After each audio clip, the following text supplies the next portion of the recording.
Hey everyone, welcome back to the Lever Movement Podcast. I'm your host, Evan Schwartz. Today I am joined by coach and athlete Lynsey Romano. Lynsey, how are you doing today? I'm well, thanks, Evan. Awesome. Thank you so much for joining us. Can you give us, so everybody's kind of familiar with you as we get started here, how you got into running? That's always my favorite question to ask any runner. What did your running journey look like to start out with? Cool. Yeah, that's a great question. So I started running about 10 years ago after my daughter was born. So I started, I think I must have been like 24 at the time, adult runner.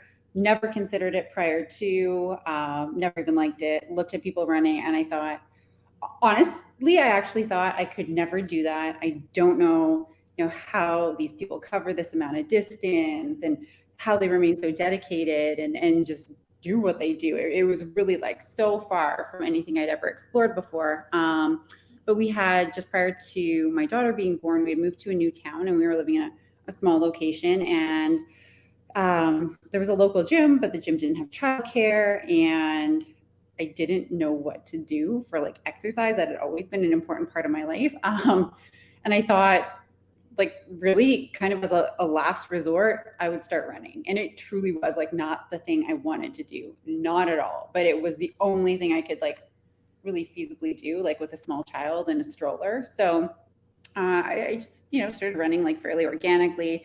I didn't have any background, so I didn't know like how far I was going, how fast I was going. I didn't have a watch, I didn't have a phone. I didn't even realize you could like track those kind of things on apps. I just really didn't know. So I went out every day. I just kind of did my thing. I did that for a few months. That was kind of the first spring we were living where we were living. And that May, there was a local race, and a couple of people that I knew were doing it. And they're like, hey, you should do this 10K. And I thought like, oh, that sounds kind of awful, but I was looking for things to do and community engage with. So I hopped in on this 10K. And I loved it. It went really well for me. Again, like I really didn't have a benchmark in terms of like if I ran a good time, I guess, like just relative to me or not. But at that point, I decided I wanted to know a little bit more about like training and theory and like what other people were doing to run faster the next time.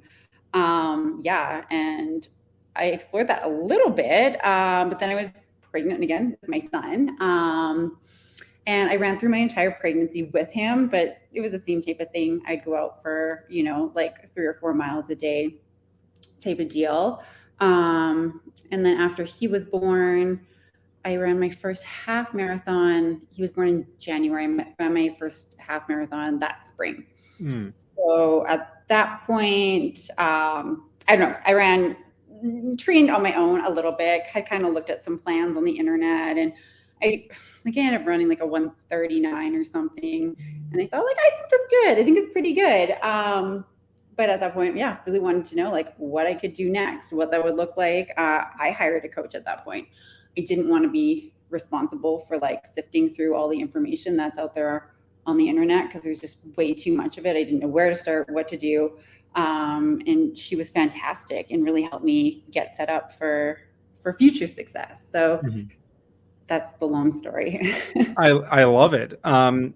One thing I'm curious about is you mentioned around the age of, early mid 20s, started running. Did you do other sports and other types of activities before that? Or did you just kind of jump into athletics as like the first thing you wanted to do? Yeah, no prior background. Wow. So cool. Yeah. One other thing I'm curious about that you mentioned is you looked on the internet, you started kind of training yourself. Did you find that information came easy at first, or did you find that it was kind of, like you mentioned, hard to sift through, and that's why you kind of turned to a coach after you had done a few of those local races, your first half? Like you mentioned, what was your kind of experience getting that information around running and training and then tracking stuff and being able to account for weekly mileage and things like that? Yeah, it was confusing and a little bit frustrating. My background is in journalism, so I'm really happy to like get my hands on as many sources of information as I can. and try to fact find. What I found the most confusing is so many contradictions. I was really looking for like a clear cut, like this is what you do. And for sure, there's certain things that, are same from like program or coach to coach. But then it just became so obvious that you don't know what you don't know. And as a big why kind of person, I needed more than just a plan. I needed somebody to also be able to explain things to me. And this is why we're doing this now. And, all of those types of things without good like evidence. It's really hard for me to stick to a single plan or listen to advice. It's for one thing for someone to be like, yeah, you should probably go and run your easy, run slow kind of thing. But if I don't have some type of reasoning behind it, I wouldn't and didn't do it. I was like, okay. It's like, so yeah, I just wanted to be able to rely on someone who, had their own like sound base of information and a method to the madness. And also it was just truly important for me to have someone that was willing to take the time to be like, well, this is why. Totally. I think that is a big, common thread that a lot of runners have when they first get into it is, you maybe run with some friends and then you learn about this type of training. Then you see people talking about heart rate. Then you see people talking about other types of like different training that you can kind of mix in and stuff. But it does seem like there are a lot of contradictions. And, your friend on the group run says, oh, well, here's this new training method that I'm all the rage about. And then you go look it up, be like, well, there's 20 blogs or people on Twitter and stuff saying, that's not the thing to do. How did you kind of deal with working with a coach for the first time? What was your experience having somebody kind of sift through that information and kind of give that expert guidance to you? I found it really reassuring and comforting just to have somebody else guiding the ship. And I really enjoyed that. It's nice just to have that laid out on a daily basis and be able to follow the plan. And, when things began to materialize and I began to run faster and faster times and stuff like that, it becomes a lot easier to buy into the process at that point as well. So yeah, it was a wonderful experience. The coach that I used was extremely thoughtful in her programming. Looking back, there was definitely times where I was like really wanting to do more and push harder. And in retrospect, she was completely correct about how she went about things and the training and the methodology that she used. It definitely set me up for future success. She was big on the Lydiard side of things, and truly, she helped me build one hell of an aerobic base, and I was able to launch and do a lot of things with that after. Yeah, I love that. And that's that sort of approach that, you might stumble upon an internet article or your friend might tell you, hey, you should do this. But when you really rely on that expert instruction, that coach to kind of inform you, it makes a difference with your experience too. I'm curious because you said, you had some reasonable amount of improvement as you started running more and building that aerobic foundation and getting into more things.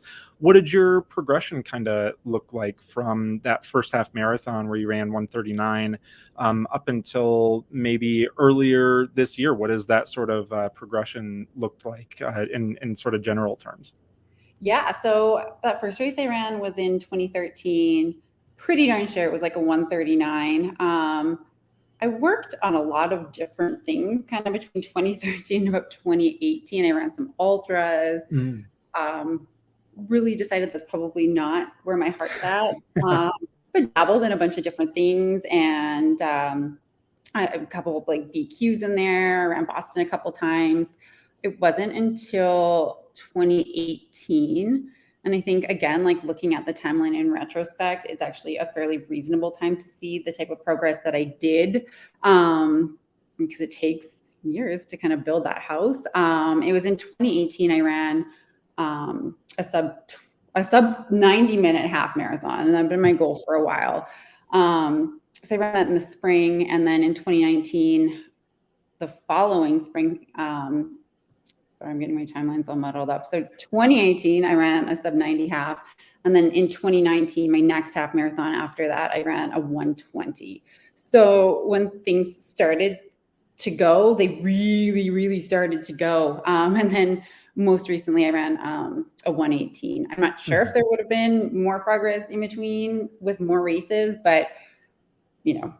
that's how it happened. It is kind of funny that, especially in the, the running world, you don't usually go out and time trial a solo half marathon all out. You have to wait for, a race to happen. You have to wait to sign up. And that's really the only time that people do sort of check-ins on their fitness. And you can say, oh yeah, I ran this race this last year, and then, I improved over this same course, this amount, but it takes that sort of checking in and stepping up to the plate to be able to see your kind of performance.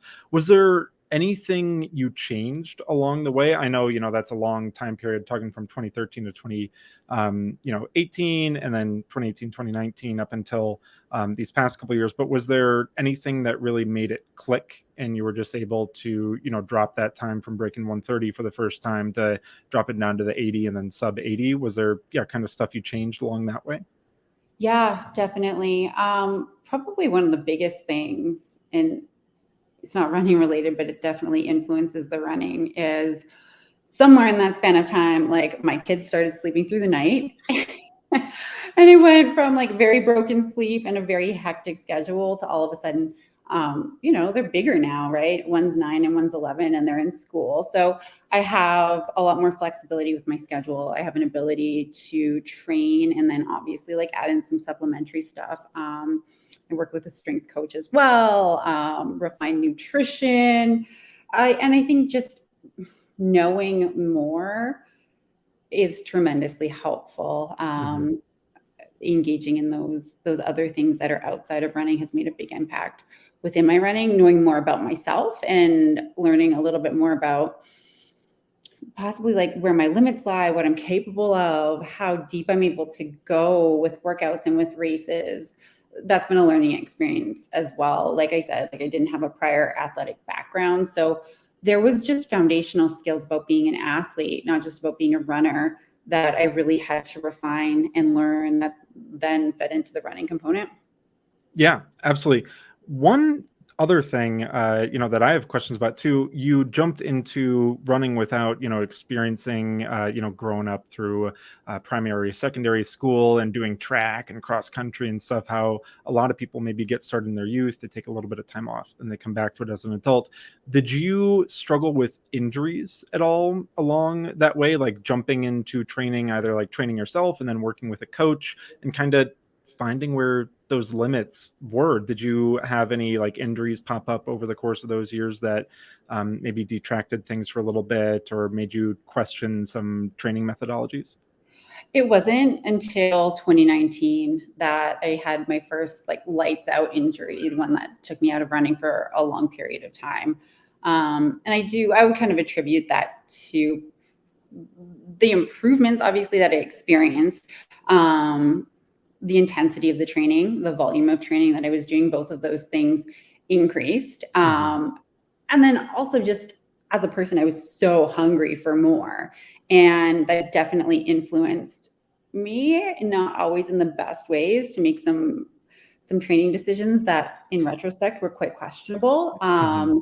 Maybe a little bit too much too soon, but probably my biggest downfall is I don't stop when things start to feel a little bit off. I've become a lot better at that over the years. But yeah, I found myself in some real situations just because I was unwilling to take a couple days off, and it amounted to like weeks and months off.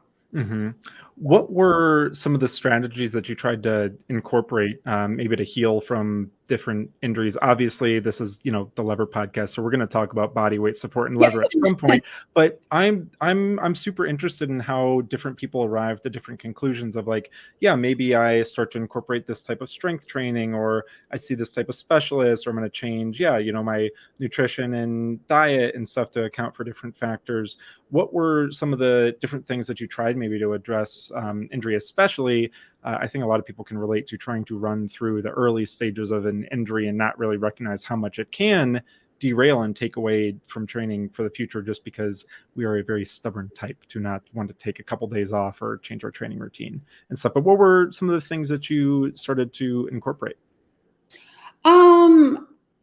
Now that I have location on my side a little bit in terms of living in a bigger center, more recently, so over the last year and a half, I have the best physiotherapist and strength coach, and they work in, I'm not sure if this is like a unique setup necessarily in Colorado where you are, but it's a bit of a newer kind of concept here. But I have a physio that works concurrently with a strength coach and a sports med doctor and massage therapist. And these guys are all in one facility under one roof. So getting in front of the right physiotherapist was extremely helpful. Someone that's able to, well, he's really available and can connect me maybe like fairly quickly, which those timelines are important. I think not just for runners, but for any athlete, we obviously want to spend the least amount of time possible off of our feet. So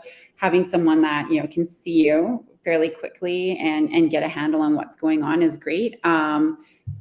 He's been able to do a lot in terms of like different types of testing. They have a really cool facility there where they have like this thing called a Nord board, and they're able to test hamstring eccentric strength as well as different types of power meters and force plates and stuff like that. So being a runner, I do love metrics and I like data. And they're able to take that information, and he hands it off to Taylor, to my strength coach, and he's able to put things together for me. And then we retest. So there's this, like, again, this progression that you can really clearly see on the strength side of things. Things are getting better and making improvements and stuff like that. So those two have been like prolifically helpful in not being injured since basically that last stress fracture I had in 2019. Looking at nutrition, intra-run fueling's huge, specifically with the long runs and stuff. I think that was an area that was certainly lacking and hugely contributed to the stress fractures that I had. And then I'm just super cognizant about sleep, as I think probably most people are now too. It's like I do a lot better on that front, that's for sure.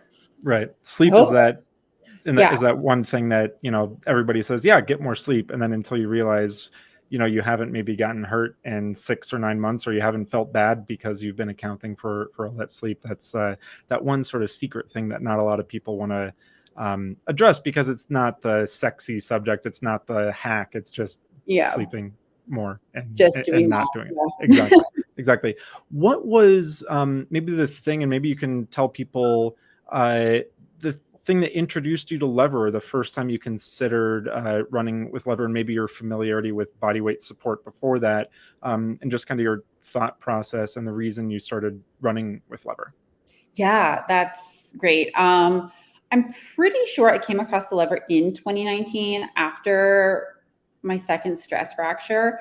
And I found you on social media. I'm not sure if it was through Becky Spellman or another one of your athletes that was like using that product and very actively like posting about that product. Where I was living, I didn't have access to an Ultra G. That wasn't an option. And then just the idea of body weight supported running seemed really logical. And I ordered one. I just thought, like, for the heck, like, let's give this a shot.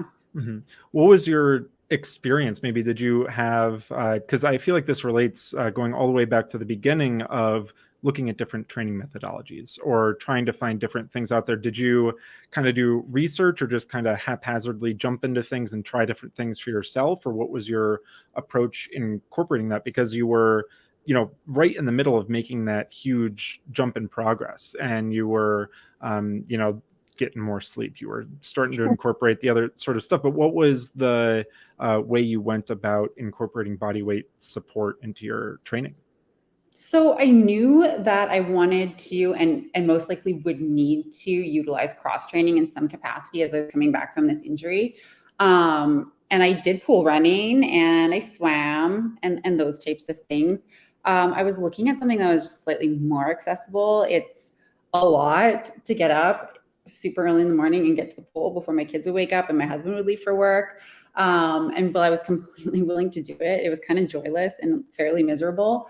So I was looking for different cross-training outlets. The lever system is obviously super appealing because of how specific it is to the active running. So it certainly made the most sense. I didn't dig too deep into like the science or the methodology or you know, what would make that product, you know, really great. I don't know. I'm not not saying that super well, but yeah, it just seemed logical, honestly. Yeah, there are some of those days maybe when we're out, the last couple kilometers or miles of our long run, and we say to ourselves, "I wish, I just felt a little bit lighter on my feet, or I wish I just didn't have, as much pounding." The day after a long run, specifically, Yeah. what I know when I'm heavy in a marathon block, those are the runs where they have to happen because it's that part that stimulates a certain type of training, but it just doesn't feel as fun because your body's a little bit broken down. How do you incorporate, now maybe can you talk us through a sample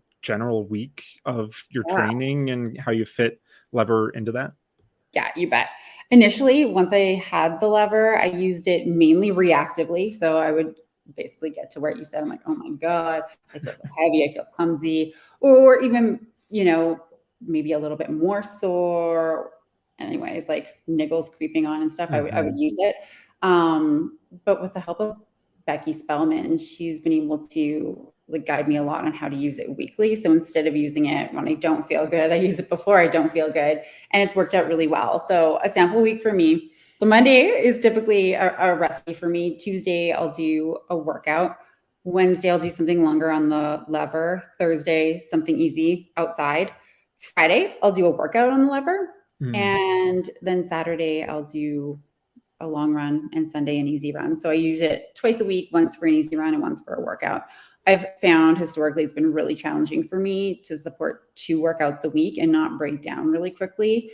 I've done periods where I've just done a single workout a week. I do feel like just being able to add intensity, a little bit more quality on a second day has been hugely beneficial, and I will continue to do that. I just don't see any reason to stop. I can get in, I can train different energy systems, but take out the part that's hard on my body. Yeah, totally. It's How do you maybe differentiate things from the recovery aspect? So that easy day, what is your approach? Maybe how many notches do you take off, or how much weight do you take off versus a workout? And how do you approach maybe being able to run faster with some of the body weight reduction and stuff? What's your kind of approach for the easy day versus the workout?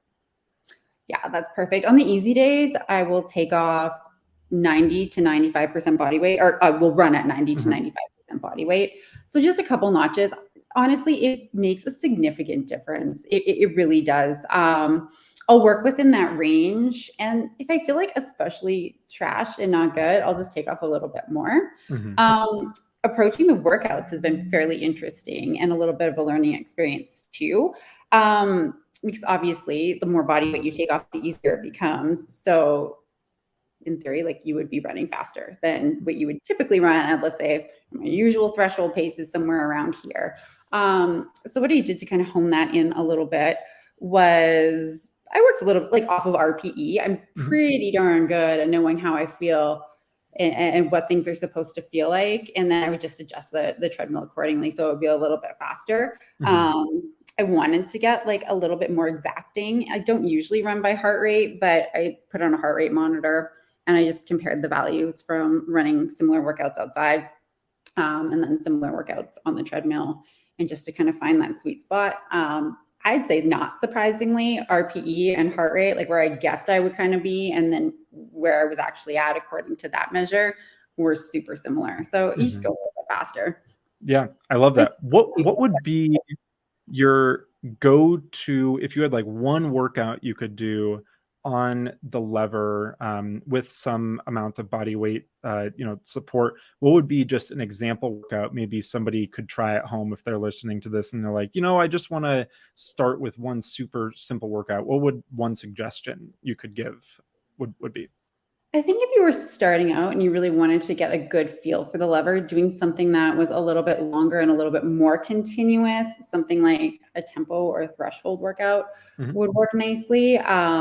I've done everything from like 400s to 800s on there. I find really, really short stuff tough, but I find it hard on the treadmill anyways, and has a little bit more to do with like the belt getting up to speed and like the accelerating in and decelerating out. Like, I don't know if Mhm. you've ever run like 200s on the treadmill, but it's like, it's kind of confusing. I'm like, okay, so it takes, I don't know, 15 seconds to get up to speed, and I got this much time left. I don't know. So I don't think that's a lever thing. I think that's more of a treadmill thing. Right. But yeah, I tend to enjoy and feel like I probably get the best bang for my buck when I'm running threshold style stuff on there. So I mean, like if you were just starting out and you've never run a threshold run before, like just something along the lines of like 4 by 5 minutes at, you know, a pace that feels like one you could sustain for about 60 minutes with 1 minute rest, 2 minute rest in between, or jog, sorry, in between, you'd probably get there. So yeah, it's easy to find the flow with the lever. And it's also then a little bit easier to play around with the speed too. You just have a longer time to kind of figure out where you're at. So if you're like, okay, you know, like my threshold pace outside is, I don't know, just to make it easy, like 6 minute pace, 6 mile pace. You know, maybe it's like 550 when I'm at 95% body weight or whatever. So yeah, I just find those are super easy to adjust and like just really kind of get into that pocket of where you want to be at versus the shorter stuff. Yeah, I love that. And that's like one of the things that is sort of intimidating if you've never done a treadmill workout and you've only seen the treadmill as that thing where if the weather's bad, you hop on it to get your Yeah. easy day in, or you're only used to, you know, having the attention span to run 20 or 30 minutes. But to be able to have just a basic suggestion of how you can incorporate it as a training tool for performance is something, you know, we're seeing a lot of people like yourself talk about and incorporating that. The last thing you had said about, you know, recommending a workout to people sounded very, you know, coach like. Do you have experience coaching people? You mentioned, you know, at the very start that you kind of researched stuff for yourself, ended up working with different coaches. What does that side of your life kind of look like in the coaching realm? That's funny you'd asked. Yeah, so when the journalism side of my life didn't exactly pan out, I did eventually use my powers of research and discovery to just learn as much as I possibly could about running.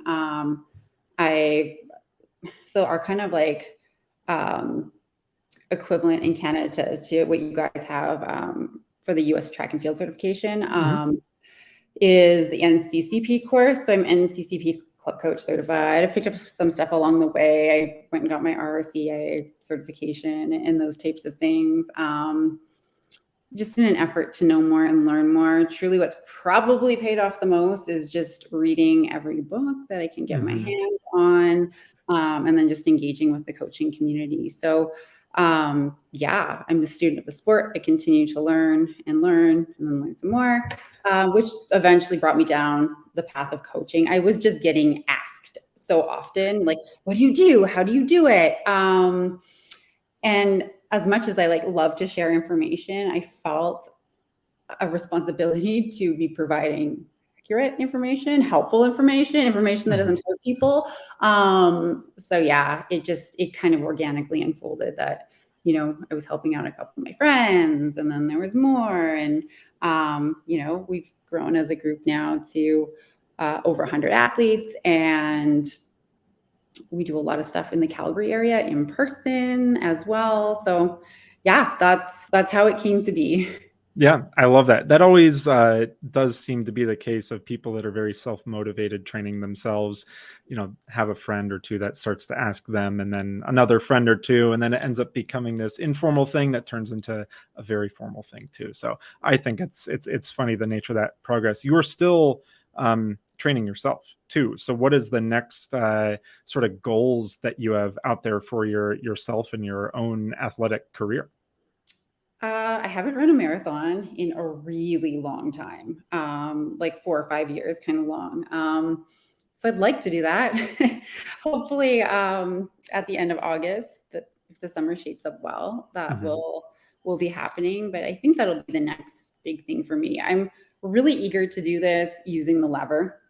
I do think that this could be like kind of the piece that's been missing that's held me back from being able to do that type of training the way that I wanted to do it in the past. So I'm really feeling optimistic about utilizing the lever in this build, and I think it'll, you know, produce a good result, I hope.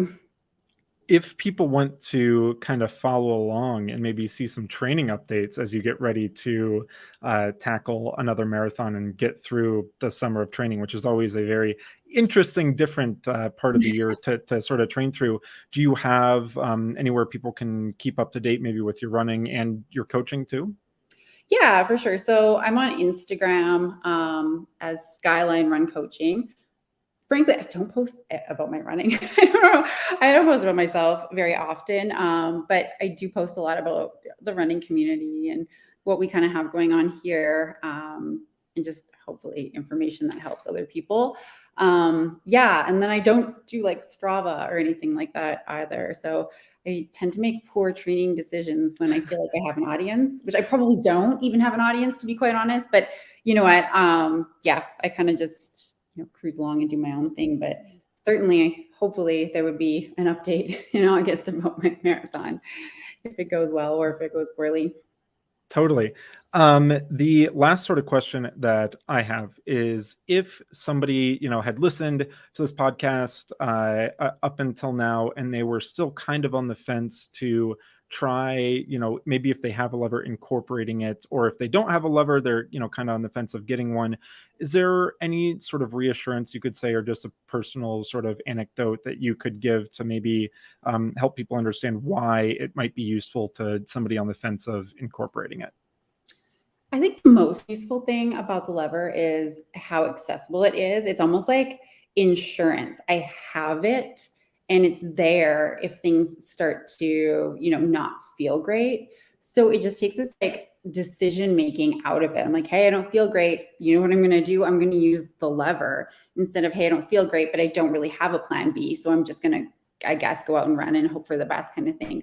Yeah, so I think just having it available is huge. I think the fact that it's really convenient and easy to use also, it's just not a big deal to pop it on the treadmill, put the shorts on or whatever and get going. It's just not clumsy or tough that way. So yeah, if you're, looking for something that's accessible and convenient and you maybe tend to make some not great training choices sometimes because you feel that urge to get in the miles or whatever the workouts that you need to get in. Yeah, that would be my plug for the lever for sure. And then, you know what, if you get into a situation and you're returning from an injury, I'm seeing postpartum and pregnant runners using the lever now. I think that there's just this whole like probably unexplored world of other uses for that product that could really benefit people. Yeah, we think so too. And we're excited to keep, exploring all those, but then keep sharing stories like yourself and then connecting with people, sharing their real, journeys and training experiences and stuff. So I want to thank you again so much for coming on. We really appreciate it. All the information you mentioned about your coaching and stuff, we will put in the show notes as well. But I just want to thank you again so much for coming on the show today. Great. Thank you very much.